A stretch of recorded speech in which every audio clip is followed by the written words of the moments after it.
Saya menjamin keikutsertaan Israel tidak ada kaitannya dengan konsistensi posisi politik luar negeri kita terhadap Palestina.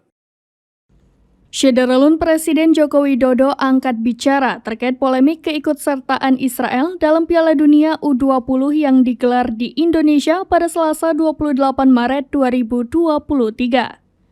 Presiden meminta jangan mencampur adukan urusan olahraga dengan urusan politik. Presiden Jokowi menjamin keikutsertaan Israel pada Piala Dunia tidak ada kaitannya dengan sikap konsisten politik luar negeri Indonesia terhadap Palestina. Dukungan Indonesia terhadap Palestina, kata Jokowi, selalu kuat. Jokowi mengatakan prinsip Indonesia selalu konsisten dan teguh dalam memperjuangkan dan mendukung kemerdekaan bangsa Palestina dan mendukung penyelesaian two-state solution antara Israel dan negara Palestina.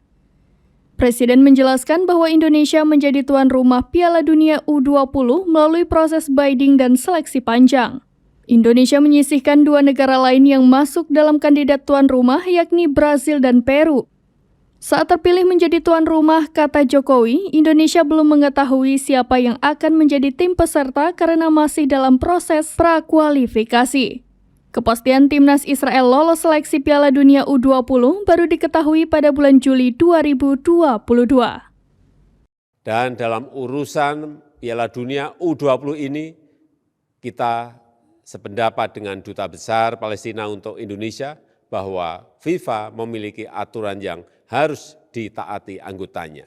Jadi, jangan mencampur adukkan urusan olahraga dan urusan politik.